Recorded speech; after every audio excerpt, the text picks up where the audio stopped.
There's a strange comfort in believing that the world is safe, that our homes are secure, that strangers are just passing by, and that the unknown is far from reach. But sometimes, that comfort is shattered. In today's video, we're diving into the kind of stories that remind us how close fear can truly be. These are tales of intrusion, both human and otherworldly, that will make you question every bump in the night, every creak of a floorboard, and every shadow lurking just beyond your vision. Imagine this. You take a photo of an abandoned building, only to later discover a face staring back at you, a face that wasn't there before. Or you come home, expecting safety, only to find someone waiting for you, hidden beneath your bed. And what about the figure watching you from the darkness, their wide smile more unsettling than anything you've ever seen? These aren't just fictional scares. These are real stories, documented encounters that prove our deepest fears sometimes step out of our imaginations and into the real world. From strange stalkers to masked intruders, and even figures that defy explanation, each tale in this collection offers a chilling reminder of how quickly the ordinary can turn into the unimaginable. And it doesn't end with people. What about the unknown forces that watch us from places we can't see, like the dark waters of a lake, where something more than an animal waits just below the surface, or the figure that shouldn't exist, standing in the shadows of a hallway or at the edge of a bed? Fear often comes from what we don't understand, from things we can't explain or control. But the stories you're about to hear aren't about abstract fears. They're about real people, just like you, who faced the kind of terror that changes you forever. By the end of this video, you might find yourself double-checking your locks, peering under your bed, and questioning whether that sound outside is just the wind, or something more. So, turn off the lights, settle in, and prepare yourself for 13 true creepy stories of intrusion, because sometimes, the scariest thing isn't what you imagine, it's what's already there.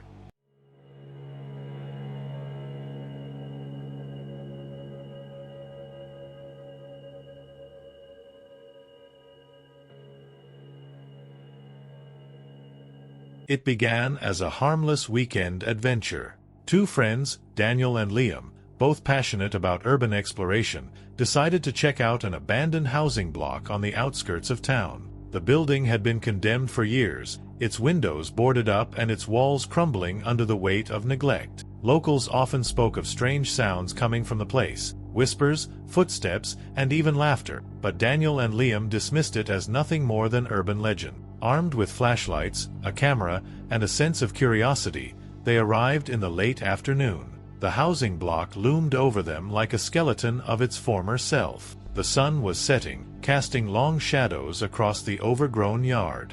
As they stepped inside, the air turned colder, carrying with it the faint smell of mildew and decay. The first few rooms were uneventful. Old furniture lay scattered, covered in dust and debris, while graffiti-covered walls hinted at previous explorers who had been there before. The friends snapped a few photos of the peeling wallpaper and broken windows, joking about how eerie the place felt. As they ventured deeper into the building, they came across a boarded-up window in one of the back rooms. The boards were warped and splintered, letting slivers of fading sunlight filter into the otherwise dark space. Liam thought it would make for a perfect shot, something atmospheric and haunting. He framed the window carefully, making sure to capture the texture of the wood and the shadows playing across the floor. Click. Got it, he said, satisfied. The two friends moved on, exploring the rest of the building. But as the sun dipped below the horizon and darkness settled in, the atmosphere shifted. The quiet was oppressive, broken only by the crunch of their footsteps on debris.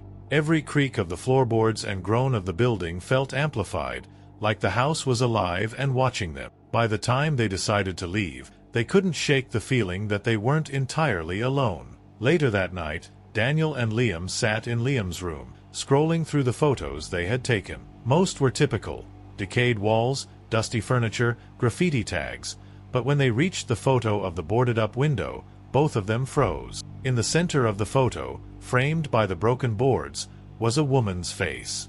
She was pale, her features gaunt and sharp. Long, dark hair framed her hollow eyes, which seemed to stare directly into the camera. Her expression wasn't angry or menacing, it was sad, almost unbearably so, like someone mourning something lost. "What the hell?" Daniel whispered, leaning closer to the screen. That wasn't there. Liam's stomach churned. We were standing right there. We looked into that window. There was no one inside. They stared at the photo, trying to make sense of it. Could it have been a trick of the light? A reflection? The more they examined it, the less plausible those explanations seemed. The face was too clear, too real, and the way she stared at the camera, it felt intentional. The unease grew into a need for answers. The next day, they returned to the housing block, armed with a determination to prove the photo was just a fluke. They went straight to the boarded-up window, now illuminated by the harsh midday sun. The boards were still nailed shut, their edges sealed by years of grime. Peering through the cracks, they saw nothing but an empty room. Dust clung to every surface, undisturbed. "There's no way anyone could have been in there," Liam said, his voice low. They walked around to the back of the building, hoping to find another entrance into the room. But every door was padlocked, every window boarded tightly. The room was completely inaccessible. As they stood there, staring at the window, Daniel felt a chill run down his spine. "Do you think it could have been something else?" he asked hesitant. "Something not human?" Liam didn't answer. He didn't need to. The same thought had been haunting both of them since the moment they saw the photo. Weeks passed, but the photo lingered in their minds. Daniel became obsessed, poring over online forums and paranormal websites, trying to find similar cases. But nothing he read could explain the face in the photo, or the sadness in the woman's expression. Some locals claimed the housing block had a dark history. Rumors circulated about a woman who had lived there decades ago, struggling with poverty and isolation before tragically taking her own life. But there were no official records, no proof to tie the story to the face they had captured. To this day, Daniel and Liam keep the photo hidden, too disturbed to show it to anyone else. The memory of the woman's face, her haunting sadness, still lingers in their mind. They haven't returned to the housing block since, but they both agree on one thing: whatever they saw that day wasn't meant to be found.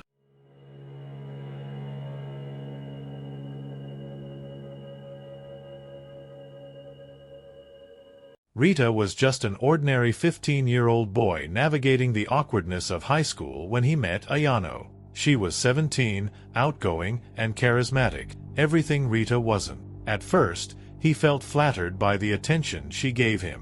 Ayano would wait for him after class, text him frequently, and always seemed to know where he was. To most people, her behavior might have seemed sweet, even protective. But to Rita, it was overwhelming. He hadn't asked for her attention, and no matter how much he tried to pull away, Ayano was persistent. At first, she just lingered near him at school. Then she started showing up in places she shouldn't have known he'd be. His favorite park, the arcade he visited with friends, even outside his house late at night. She never said much, just smiled and waved before disappearing into the shadows. It wasn't until Ayano started leaving gifts that Rita realized how serious her fixation was. She left small trinkets in his locker, keychains, notes, and candy. The notes were unsettling, filled with phrases like, "You're perfect," and "You belong to me." His friends teased him about having an admirer, but to Rita, there was nothing flattering about her behavior. One day, Ayano convinced him to skip school and spend the afternoon with her. Rita felt uneasy, but he agreed, hoping to avoid confrontation. Ayano led him to her house, a quiet, dimly lit place on the edge of town. Once inside, she locked the door behind them. The house was eerily clean and meticulously organized, but it felt suffocating. Ayano's demeanor shifted. Her usual bubbly attitude gave way to something darker. She began referring to him as her husband, and insisted they were a perfect couple. At one point, she blindfolded him, saying she had a surprise. Rita reluctantly went along with it, hoping to avoid upsetting her, but the unease in his stomach grew with every passing second. When Ayano finally removed the blindfold, he was sitting at a table set for two. The chairs were adorned with ribbons, and she had placed wedding rings, cheap plastic ones, on the plates. "This is our wedding dinner," she announced cheerfully. Rita felt trapped, unsure of how to respond without provoking her. The situation escalated later that night. While Ayano was in another room, Rita turned on the TV for background noise. To his horror, a missing person report flashed on the screen. It was his own face, accompanied by his name and description. His parents had reported him missing after he failed to come home from school. Panic set in, and he knew he had to act quickly. Grabbing his phone, he sent a frantic text to his mother, sharing his location. Moments later, he heard Ayano returning and shoved the phone back into his pocket. "What are you doing?" she asked suspiciously. Rita tried to play it cool, saying he was just watching TV, but her piercing stare suggested she didn't believe him. Minutes later, there was a knock at the door. Ayano's expression shifted from suspicion to panic. Rita's heart raced as she realized the police had arrived. They called his name from outside, demanding she open the door.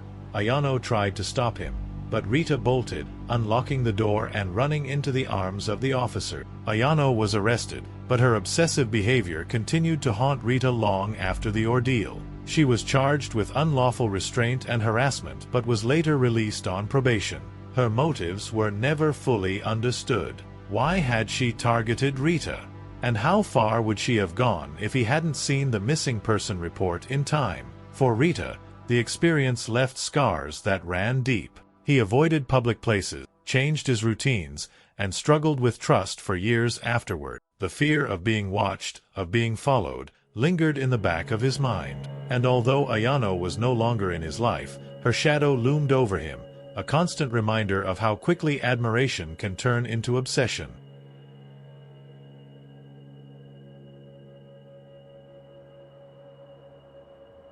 For one man, nightly walks were a sacred routine. After long days filled with stress, he found solace in the quiet streets of his neighborhood. The rhythmic sound of his footsteps on the pavement, the cool night air, it was a simple ritual that brought him peace. But one night, that peace was shattered. It started like any other evening. The man was strolling down a familiar street, the glow of streetlights casting faint shadows across the empty sidewalks. As he turned a corner, something caught his eye. A figure stood in the distance, partially obscured by the dim light. It was a man, dressed in a suit that seemed slightly too large, his posture unnaturally rigid. At first, the man thought nothing of it, just another late-night walker. But as he continued, something about the figure felt off. The man wasn't moving. He was just standing there, staring. As the walker got closer, he noticed the figure's face. The man was smiling, a wide, exaggerated grin that didn't reach his eyes. The walker's steps slowed, unease creeping into his chest. He gave a polite nod, hoping the stranger would respond normally. But the smiling man said nothing, his grin remaining fixed, his gaze unblinking. Unnerved, the walker quickened his pace, wanting to put distance between himself and the strange figure. He glanced back over his shoulder, expecting the man to still be standing in place. But he wasn't. He was following him. He was following him. The walker's heart raced. The smiling man's pace was slow, deliberate, yet he never seemed to fall behind. His grin never faltered, his eyes locked onto the walker like a predator stalking its prey. The man tried to stay calm, convincing himself it was just a coincidence. Maybe the smiling man happened to be heading in the same direction. But as he turned onto a quieter street, the smiling man followed, maintaining the same eerie distance. Then the stranger stopped. For a moment, the walker felt a sliver of relief. But that relief turned to dread when the smiling man crouched down, his grin widening even further. And then he started running. The walker didn't wait to see what would happen next. Adrenaline surged through his body as he bolted down the street, his breath coming in ragged gasps. The sound of footsteps echoed behind him, growing louder, closer. He reached his house and fumbled with his keys, his hands trembling. Finally, he unlocked the door, slammed it shut, and bolted it. Peering out the window, he saw the street was empty. The smiling man was gone. For hours, he sat in his living room, too shaken to move. Every creak of the house made him jump, his mind racing with possibility. Who was the smiling man? What did he want? And why had he followed him? The man never went on another night walk again. The fear of encountering the smiling man again was too great. Even now, years later, the memory of that unnerving grin and the sound of footsteps behind him lingers in his mind, a haunting reminder that sometimes the most unsettling monsters are the ones wearing a human face.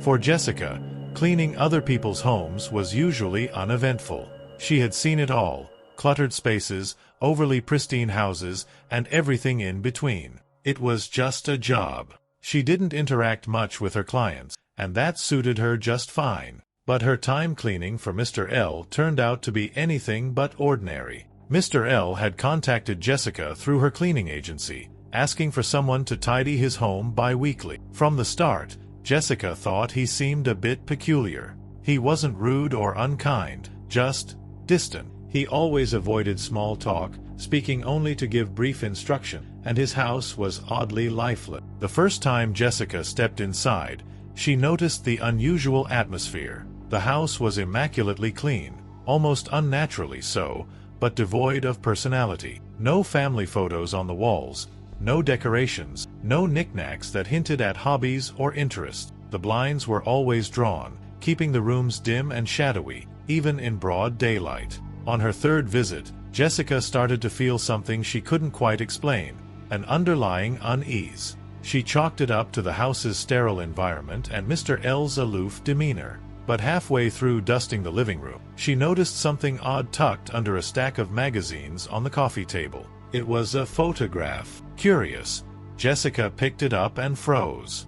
It was a picture of her. The photo wasn't recent. She recognized the outfit she had worn weeks ago while walking in the local park.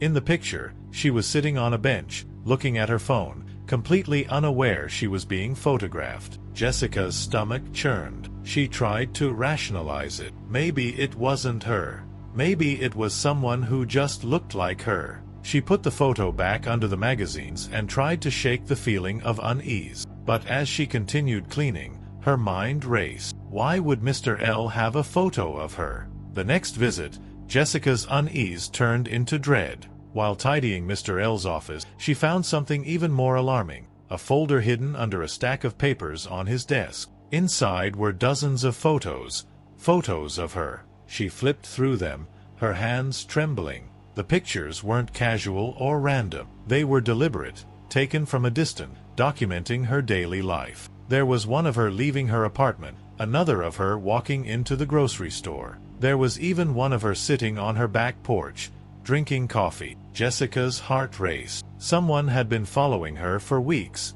maybe longer. And now she had proof. But there was a new question. What was Mr. L's role in all of this?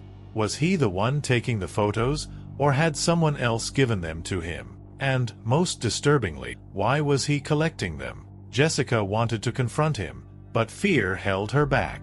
What if he was dangerous? What if he knew she'd found the photos? She carefully replaced the folder exactly where she found it, wiped down the desk, and finished cleaning as quickly as she could.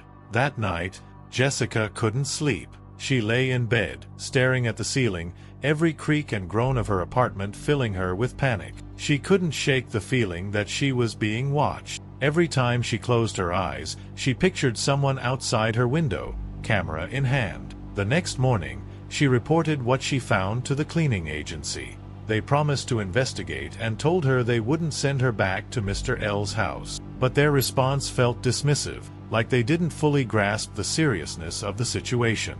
A week later, Jessica learned that Mr. L had canceled his cleaning service entirely. He simply disappeared, leaving Jessica with more questions than answers. Months passed, but Jessica's paranoia remained. She started changing her routines, taking different routes to work, and always looking over her shoulder. Every time she stepped outside, she felt exposed, vulnerable, as though someone might be lurking just out of sight. Jessica never found out who had been taking the photos or why they were in Mr. L's house. But one thing was clear: her time cleaning for him had crossed a line from professional to deeply personal. The memory of the folder, the photos, and the unsettling stillness of Mr. L's house still haunts her.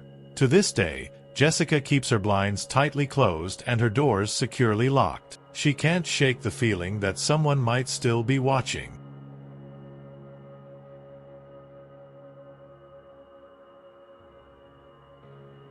For Megan, it was a routine afternoon. She had just returned home from work, juggling a handful of mail and her keys as she stepped into her small apartment. Tossing the mail on the kitchen counter, she kicked off her shoes, grabbed a drink from the fridge, and flopped onto her couch. The day had been long, and she was looking forward to unwinding with her favorite TV show. But something felt off. At first, she couldn't pinpoint what it was. The air felt heavier, the silence in her apartment more pronounced than usual. She brushed it off as her imagination running wild after a stressful day. But as she sipped her drink, her mind kept returning to the same thought. She hadn't left her bedroom door open that morning. Megan tried to shake the feeling of unease. Maybe she had left it open and forgotten. Maybe she was overreacting. But the nagging thought wouldn't go away. Deciding to calm her nerves, she stood up and walked toward her bedroom. The room looked as it always did, her bed neatly made, the blinds slightly tilted to let in light. But the air felt wrong, heavier. Her eyes darted around, searching for anything out of place, until they landed on something that made her blood run cold, the faint edge of a shadow under her bed. Megan froze, her heart pounding in her chest. She tried to tell herself it was nothing, a pile of clothes, maybe, or the way the light was hitting the floor. But her instincts screamed otherwise. Taking a cautious step backward, she grabbed her phone and dialed 911, whispering to the operator that she thought someone was in her apartment. The operator stayed on the line, reassuring her and instructing her to leave the apartment immediately. Megan moved as quietly as she could, her pulse pounding in her ears. She slipped through the front door and sprinted to her neighbor's unit, knocking frantically until they let her in. Minutes later, the police arrived. Megan watched from her neighbor's window as officers entered her apartment, their voices muffled but firm. It didn't take long for them to confirm her worst fear.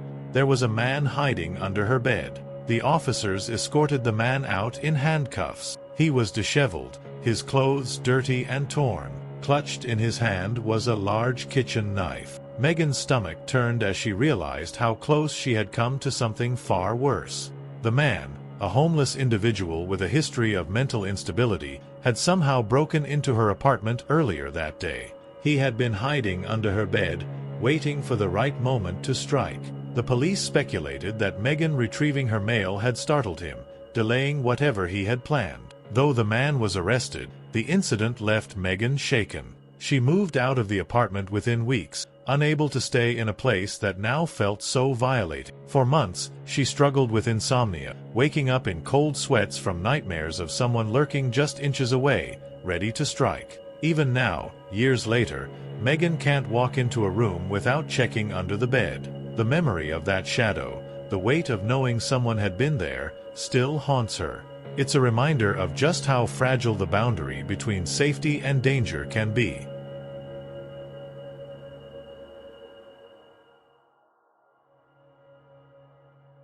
Sarah and Tom, a weekend in a remote cabin was supposed to be a peaceful getaway. Nestled deep in the woods, the cabin offered solitude, scenic views, and the chance to disconnect from the chaos of daily life. They had been looking forward to the trip for weeks, picturing cozy nights by the fire and lazy mornings with coffee on the porch. The first day was perfect. They hiked a nearby trail, enjoyed a picnic by the lake, and returned to the cabin as the sun dipped below the horizon. That evening, as the wind whispered through the trees and the fire crackled in the hearth, they felt a sense of calm. It was exactly the escape they had hoped for. But that calm shattered around midnight. Sarah was the first to hear it, a faint rustling outside, just beyond the cabin walls. At first, she thought it was an animal. After all, they were in the woods, and it wasn't unusual for wildlife to wander close. But as the rustling continued, it grew louder, more deliberate,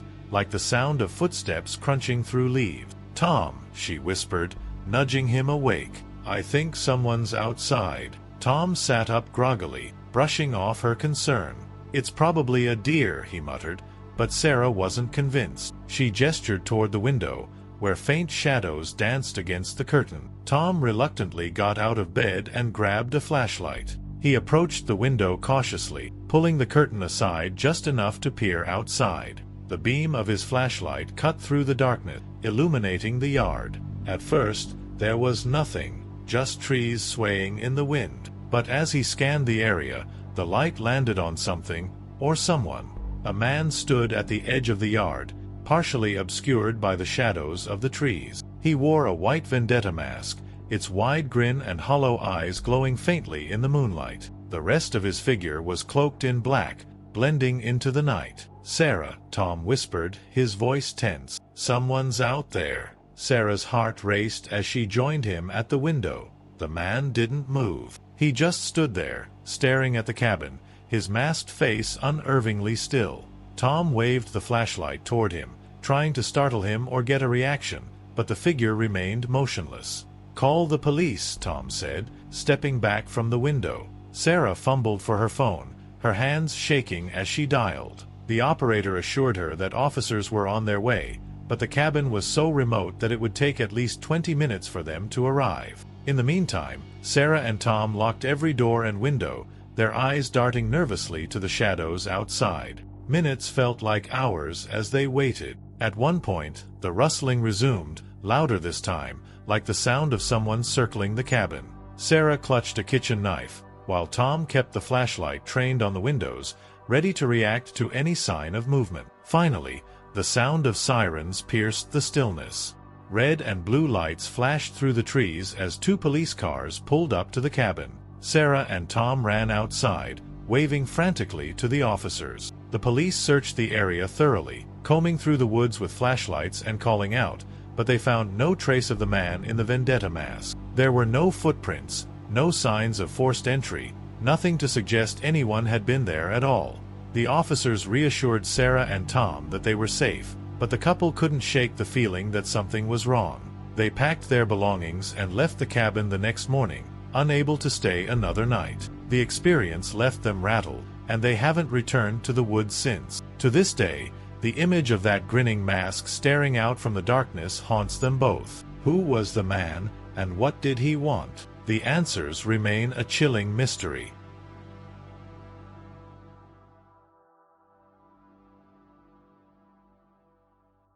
It was a quiet evening when Nathan's parents dropped him off at his grandmother's house. They were headed out for a dinner party and planned to pick him up later that night. For Nathan, spending time with his grandmother was nothing unusual. He loved her cozy house, the warm cookies she baked, and the stories she told him before bed. That night, however, felt different. Nathan had been playing video games in the living room for hours when he heard a strange noise upstairs. It was faint at first, like the creak of a floorboard. Then it grew louder, shuffling footsteps moving slowly across the floor. He paused his game and listened carefully. His grandmother had told him earlier that she'd be outside tending to the garden, and he hadn't heard her come back in. "Grandma," he called, his voice echoing through the house. The footsteps stopped abruptly.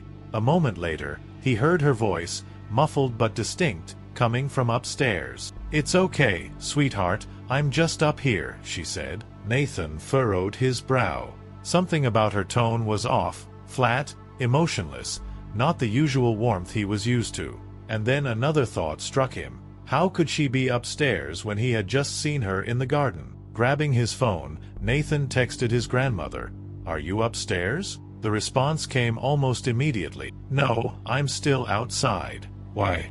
Nathan's stomach dropped. He bolted out of the living room and locked himself in the downstairs bathroom, his hands trembling as he dialed 911.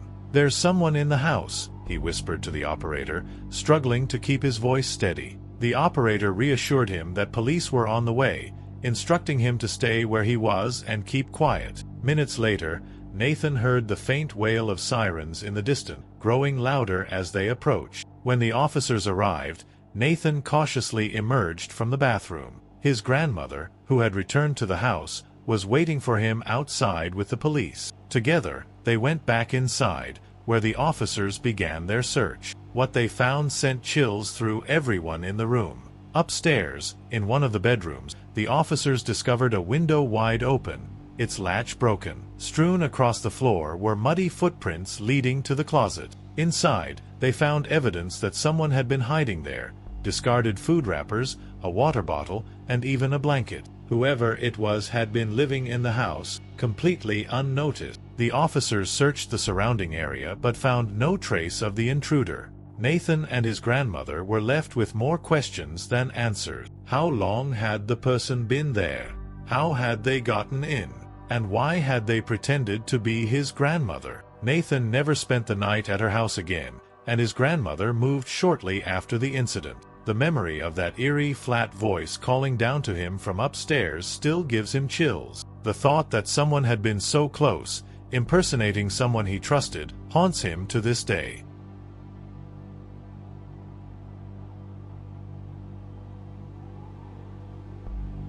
Mia and her boyfriend, Eric, coming home after a late night out was supposed to be the end of an enjoyable evening. They had been at a friend's housewarming party and returned to their cozy one-bedroom apartment just after midnight. The streets were quiet as they walked up the steps to their front door.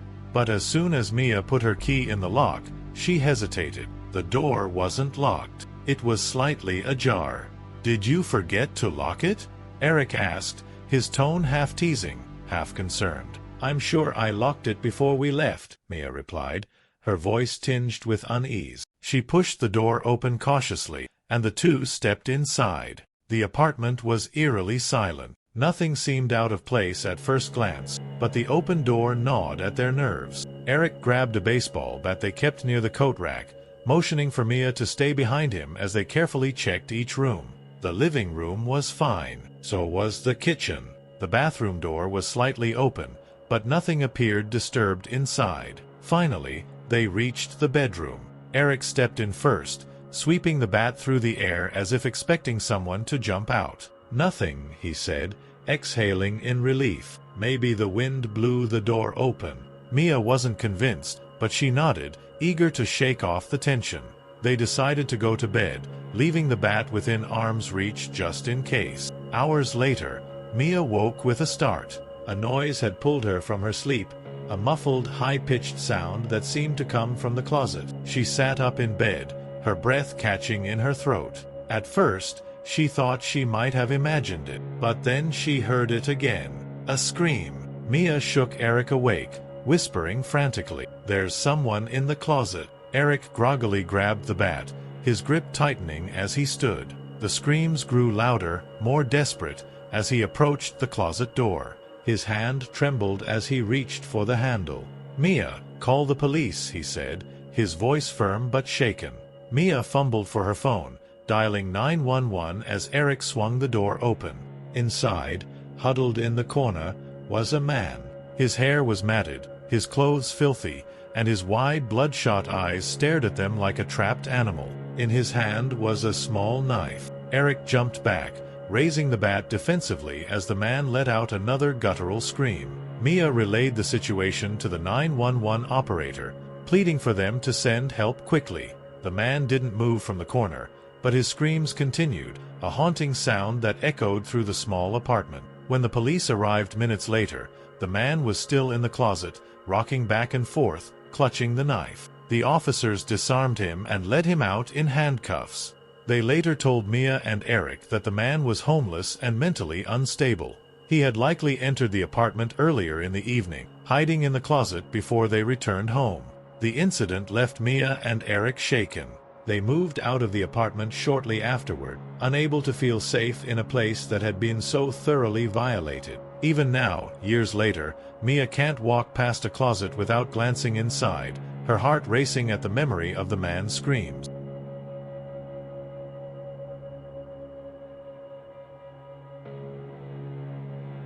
Brian, life in his small studio apartment had always been uneventful. It was cozy, tucked away in a quiet building, and he liked the simplicity of having everything he needed in one space. But over time, something began to feel off. It started with small things, items being slightly out of place, drawers that were left open when he was sure he had closed them. At first, Brian brushed it off, thinking he must be imagining things. He was working long hours and often came home exhausted. Maybe he was just too tired to notice. But then, something happened that he couldn't ignore. One night, as Brian was lying in bed, he noticed his closet door was slightly ajar. He was certain he had closed it earlier. He got up, shut the door, and went back to bed. Moments later, he heard it, a faint creak, followed by a soft thud. He turned his head slowly and saw the closet door was open again, just a crack. Brian's stomach churned. He grabbed his phone and turned on the flashlight, shining it toward the closet. Nothing moved. Summoning his courage, he got up and flung the door open. The closet was empty. He shook his head, telling himself it was just the old hinges or the drafty building. He closed the door firmly and returned to bed. The next few nights passed uneventfully, and Brian convinced himself he was overreacting. But then, late one evening, as he sat on his couch scrolling through his phone, he heard a noise. It was faint, almost imperceptible, a light scratching sound coming from above. He paused, his ears straining to catch it again. There it was, a soft scraping, followed by a hollow thud, like something shifting in the ceiling. Brian's building had an old ventilation system, and he assumed it must be an animal, a raccoon, maybe, or a bird that had gotten stuck. But as the noise continued, it grew louder, more deliberate, like someone crawling. The vents above his closet rattled slightly, the sound reverberating through the quiet apartment. Brian felt a chill run down his spine. He stood frozen, staring at the vent, his mind racing. Could an animal really make a noise like that?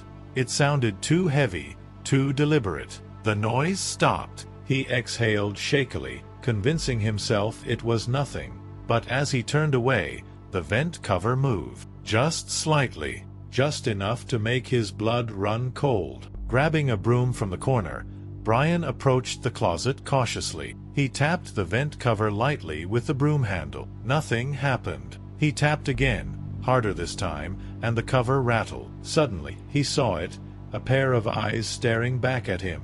Brian screamed, stumbling backward, the broom falling from his hands. The vent cover fell open with a crash, and a man's face emerged, grinning eerily at him. The stranger was gaunt, his skin pale and dirty, his eyes wide and unblinking. He didn't say a word, just stared at Brian with a twisted smile. Without thinking, Brian bolted for the door, grabbing his phone on the way out. He ran into the hallway and called 911, his hands trembling so badly he could barely dial. The dispatcher assured him that help was on the way and instructed him to wait outside the building. When the police arrived, they searched the apartment and found the man still hiding in the vents. He had been living there for days, possibly weeks, using the vent system to move between units. They found a small stash of food wrappers and clothing tucked away in the ductwork, suggesting he had been surviving by sneaking into apartments when no one was home. The man was arrested, but the experience left Brian deeply shaken. He moved out of the building within the month, unable to shake the feeling of being watched. Even now, he has trouble sleeping in rooms with air vents, always checking and rechecking to make sure they're secure. And every so often, he hears a faint scratching sound in the back of his mind, a haunting reminder of the night he wasn't alone.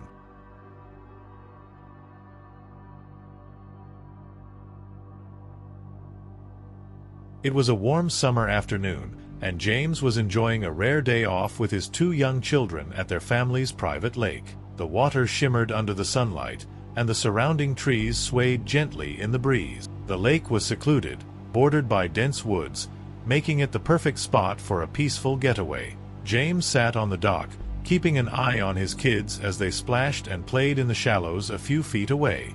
Their laughter filled the air, blending with the soft rustle of leaves and the occasional chirp of birds. It was a perfect day, or so it seemed. As James gazed across the lake, something caught his attention. At first, he thought it was just a ripple or a piece of debris floating on the surface, but as he watched, he realized it was moving. Slowly, deliberately, it was coming closer. The object was small and dark, just barely breaking the surface of the water. James squinted, trying to make sense of what he was seeing. It didn't look like an animal, not a fish, not a turtle. It didn't even move like one.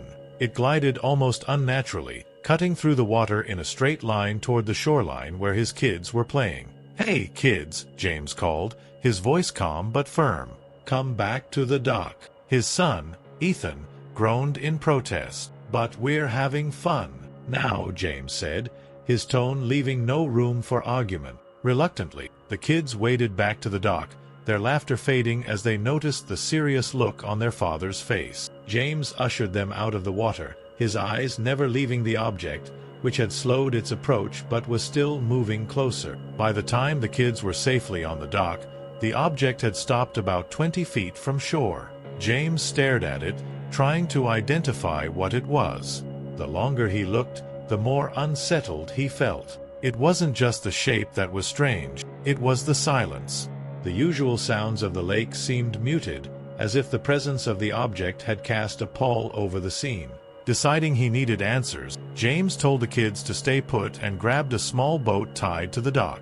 He rowed out cautiously, keeping a safe distance as he approached the object. As he drew closer, his unease deepened. The object wasn't floating, it was attached to something beneath the surface. Something large. Before James could get any closer, the object sank abruptly, vanishing into the depths without a ripple.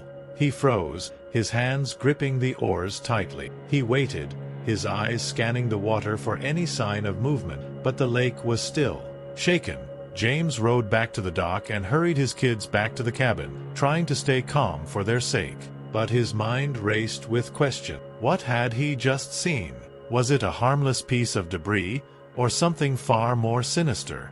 That night, after the kids were asleep, James couldn't stop thinking about the object. Against his better judgment, he grabbed a flashlight and headed back to the lake. The night was eerily quiet, the moonlight casting an otherworldly glow over the water. Standing on the dock, James scanned the surface with his flashlight. At first, there was nothing, just the gentle lapping of water against the wood.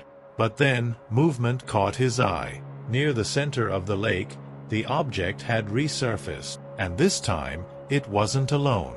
A shape began to rise from the water, a humanoid figure, pale and elongated, its body glistening in the moonlight. It had no discernible face, just smooth, featureless skin where eyes and a mouth should have been. Its movements were slow and deliberate as it emerged halfway from the water, its arms outstretched as if reaching for something, or someone. James stumbled back, his flashlight shaking in his hands. The figure didn't move toward him, but it didn't sink back into the water either. It just stood there, its unnatural form reflecting the moonlight, as if waiting. James ran back to the cabin, his heart pounding in his chest. He locked every door and window, spending the rest of the night sitting by his children's beds, clutching a hunting knife. He didn't sleep. The next morning, he packed up and left the cabin, vowing never to return. The lake, once a place of peace and joy, had become something far more sinister in his mind. To this day, he can't explain what he saw, but the memory of that pale figure emerging from the water still haunts him, a chilling reminder of how the unknown can turn even the safest places into nightmare.